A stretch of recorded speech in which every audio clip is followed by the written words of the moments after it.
Hi everyone, I'm Tatiana, welcome to my channel. I play the bass and usually I make content for bass players, but I believe that this video will be interesting for other musicians as well, because it's about copyrights.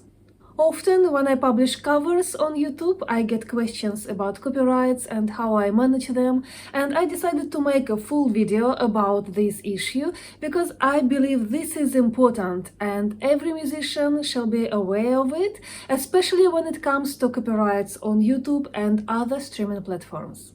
Whether you are uploading covers or original tracks or using music in your content, this video will help you avoid copyright issues and understand how rights and royalties are actually managed. Let's break it down. First of all, what exactly is copyright? When you write or record your music, you automatically own the copyright to it. There are two main types of rights. First, the composition rights, and second, the sound recording rights. What music has no composition rights?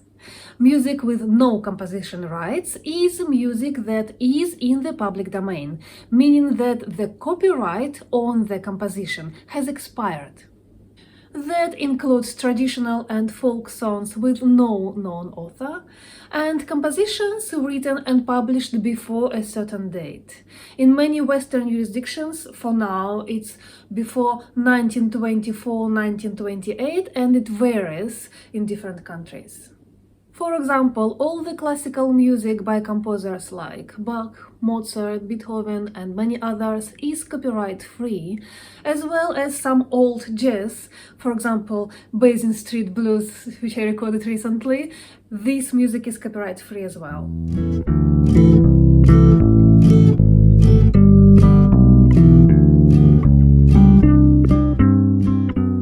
However, you can't take an existing recording of a classical music piece and just put it in your video, because people who played it have rights to the recording.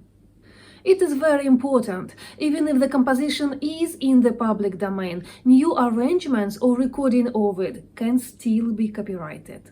So, while you can legally write your own arrangement of a classical music piece, you can't use someone else's recording of it. You need to play it and record it yourself to use this music.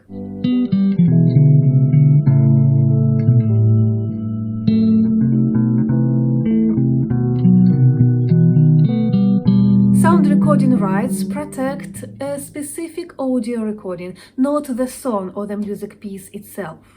In New Zealand, Australia, many European countries and some other countries, the sound recording copyright lasts for 70 years from the year of first publication. For example, the recording made in 1950 fell into the public domain in 2020. Today, we can freely use audio recordings made before 1955. So if you make a new recording today, it will stay protected almost until the end of this century, until 2095.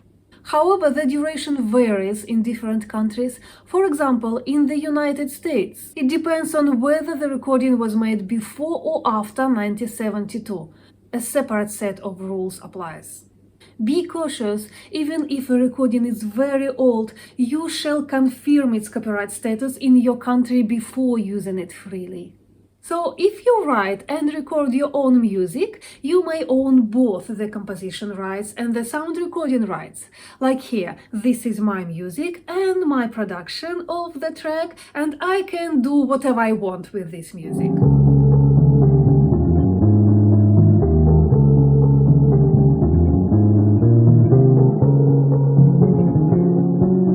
If you make your own arrangement of a copyright-free music and record it, you own all the rights again.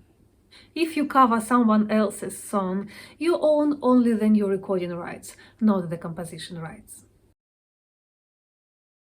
Now let's talk about this on YouTube. YouTube uses a system which is called Content ID. When you upload a new video, the system checks it against a huge database of music. If it finds a match, like a copyright track you used, one of three things can happen. First, the video gets monetized, but not by you, by the copyright owner. They will get some money from the views, not you. Second, the video gets blocked in some countries. People who own the copyrights to this music may have decided that they don't want this music to be accessible in some territories. For example, many creators don't want their music to sound in territories of Russia and Belarus these days. Some creators might block their music in all countries. Theoretically, I've never seen this in practice.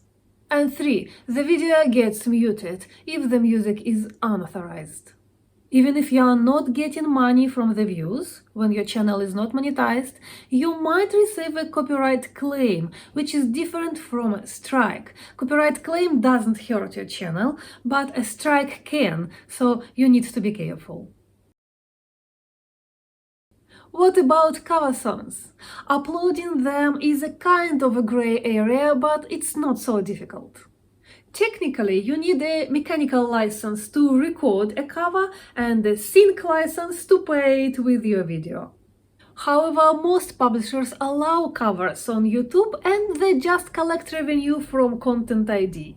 All my covers which are protected with copyrights are in this category. I do not get money for their views. It all goes to the rightful owners. However, I know that some authors can block or take down your video.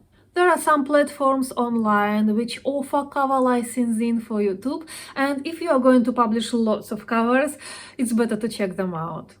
When I play covers on YouTube, I know that I won't get revenue from the views, and I'm ready for this, but it still makes sense to me because my subscribers like covers and I can get more subscribers because people come to my channel to watch these covers. I also usually sell the parts I make for best players, and for the copyright protected pieces and songs, I use authorized platforms like ArrangeMe that sends most of the money to the rightful copyright owners. I get just a tiny percentage of those sales, so financially it doesn't make much sense, but I believe it still can be helpful for people who can get this notation and tabs and play them. Now let's talk Spotify, Apple Music and other streaming services. When your music is streamed, the royalties are split between the recording owner, that might be you or your label, the publisher if your song is registered, and the performing rights organizations like EPRA-MCOS in New Zealand and Australia, BMI, SCAP, etc. These ones pay royalties to you if you are eligible for them. To collect your royalties, you should register your music with a pro, like EPRA-MCOS in New Zealand and Australia. Then distribute your music via a platform like DistroKid, I use this one, or CD Baby or TuneCore, and make sure your metadata is accurate. That affects your payments. Now about how to stay on the safe side. Use original music whenever is possible and register your own music, so that if it's used somewhere else, the royalties are yours. It's especially important if you are serious about music as a career. Play covers if you want and post them on YouTube. People like covers and you can get more subscribers with them, but in this case you can't count on YouTube revenue from the views of these videos.